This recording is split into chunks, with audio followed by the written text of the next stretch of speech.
Police control room में हमेशा घंटी बजती रहती है। कोई लाश की सूचना देता है तो कोई गृह कलेश की, किसी की पत्नी गायब है तो किसी का पति, कोई अपने पुत्र के लिए परेशान है जो अभी तक घर वापस नहीं लौटा है। इन सब कॉल के बीच एक ऐसी भी कॉल आई थी जिसको इंस्पेक्टर दीपक गंभीरता से नहीं लेता है। रात के लगभग 12:30 बज चुके थे और वह कॉल एक मुर्दा घर से आई थी। जय श्री राम दोस्तों, स्वागत है आप सभी का आपके अपने YouTube channel the haunted club पर।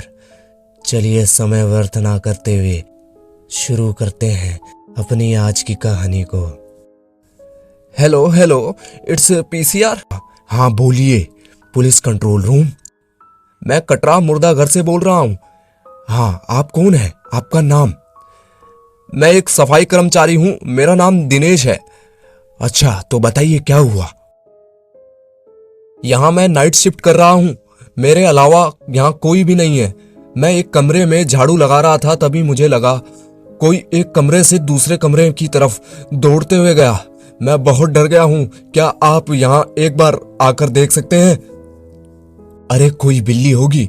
नहीं साहब, मैंने किसी इंसान की छाया देखी है और मैंने विचित्र सी ध्वनि भी सुनी थी। साहब आप किसी को भेज दीजिए, मेरी तसल्ली के लिए ही सही। दिनेश ने राजनीति में परास्नातक परीक्षा प्राप्त की थी, परंतु कोई सम्मानजनक नौकरी ना मिलने पर पिछले वर्ष उसकी सरकारी कर्मचारी के रूप में भर्ती हुई थी। यह उसकी पहली पोस्टिंग थी। अच्छा ठीक है, मैं पुलिस भेजता हूँ, दीपक बड़ी ही लापरवाही से कहता है। थोड़ी देर में पुलिस आ जाती है। उस वक्त दिनेश की स्थिति बिल्कुल भी सही नहीं थी। उसका शरीर डर के मारे कांप रहा था और वह पुलिस की प्रतीक्षा में बाहर ही खड़ा था। उसका चेहरा पीला पड़ चुका था, होंठ सूख चुके थे। पुलिस को देख दिनेश बहुत खुश हो जाता है। वह अंधेरी रात में बड़ी बड़ी आंखों से इंस्पेक्टर रावत को देखता है और बड़ी आशा के साथ कहता है, आइए साहब। मुर्दा घर में काफी अंधेरा फैला हुआ था, मात्र कुछ ट्यूबलाइट ही उस स्थान को प्रकाशित कर रही थी। इंस्पेक्टर रावत बड़ी लापरवाही से कहता है, क्या हुआ? क्यों खाली पीली में परेशान करते हो? मुझे दूसरे केस के लिए कानपुर जाना था, तुम्हारे कारण मुझे यहाँ आना पड़ा है। साहब मुझे लगता है यहाँ कोई है। हाँ तो कोई होगा, इसमें डरने की क्या बात है? रावत थोड़ा झुंझलाते हुए कहता है। साहब प्लीज एक बार आप अंदर चलकर देख लें, मुझे तसल्ली हो जाएगी। चलो देखते हैं। रावत के साथ 2 कांस्टेबल पुलिस भी थी। इंस्पेक्टर रावत अपनी गन और टॉर्च को लेकर आगे बढ़ता है और उसके पीछे कांस्टेबल भी जाते हैं। वह बिल्डिंग के अंदर घुसता है और हर एक कमरे की तलाशी लेता है। पहले वह सामने वाले कमरे में जाता है जहां केवल डेस्क और कुर्सियां थी। डेस्क पर कुछ कागज बिखरे हुए थे। उसमें से एक पुलिस कांस्टेबल ड्रॉर खोलकर देखता है। उसमें कुछ खास नहीं था, केवल फाइलें ही पड़ी थी जो मुर्दा घर में लाशों की डिटेल्स बताती है। वह फिर से दूसरे कमरे में जाते हैं। वह कमरा भी खाली होता है, कुछ सोफे और कुर्सियां ही बस दिखाई देती हैं।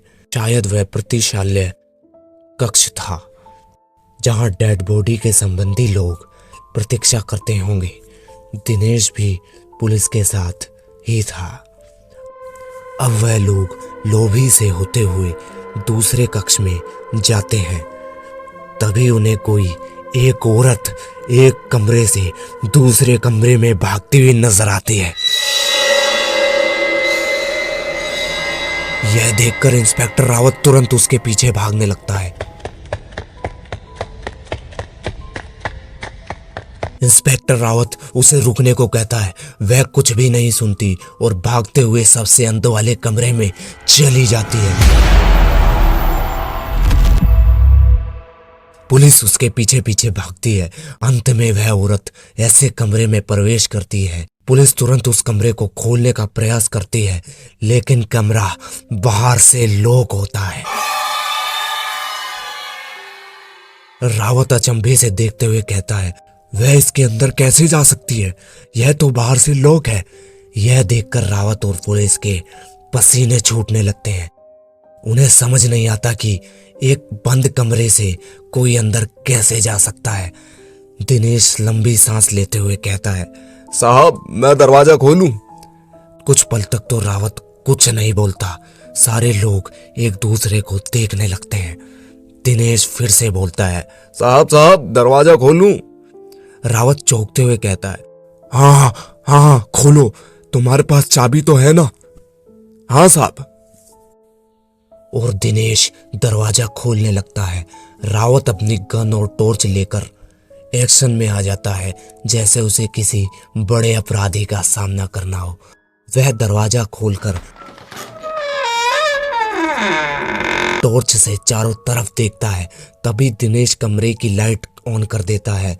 कमरे में चारों तरफ रोशनी हो जाती है। तभी अचानक दिनेश चिल्लाते हुए बोलता है, साहब वो रही औरत। रावत और पुलिस तुरंत उसकी तरफ देखते हैं। वह देखने में कोई अधेड़ उम्र की औरत लग रही थी। उसके मुंह से खून टपक रहा था। उसने सफेद रंग की साड़ी भी पहनी हुई थी। उसके चेहरे से हताश और निराशा साफ झलक रही थी, जैसे वह किसी मुसीबत में हो। तब रावत उससे बात करने की कोशिश करता है। तुम यहाँ क्या कर रही हो? क्या तुमको कोई तकलीफ है? देखो, तुम्हें घबराने की जरूरत नहीं है। तुम हमें बता सकती हो, हम तुम्हारी मदद करेंगे। वह औरत किसी बात का जवाब नहीं देती। रावत थोड़ा और आगे बढ़ने की कोशिश करता है। जैसे ही वह 2 कदम आगे बढ़ाता है, वह औरत तेजी से बालकनी की ओर भागती है। पुलिस भी उसकी तरफ भागती है, लेकिन वह औरत बालकनी से अचानक अंतर्ध्यान हो जाती है। रावत इधर उधर देखता है, लेकिन उसका कुछ पता नहीं चलता। वह टॉर्च से नीचे की ओर देखता है, यह सोचकर कि वह नीचे कूद गई होगी, लेकिन नीचे भी कोई नहीं होता।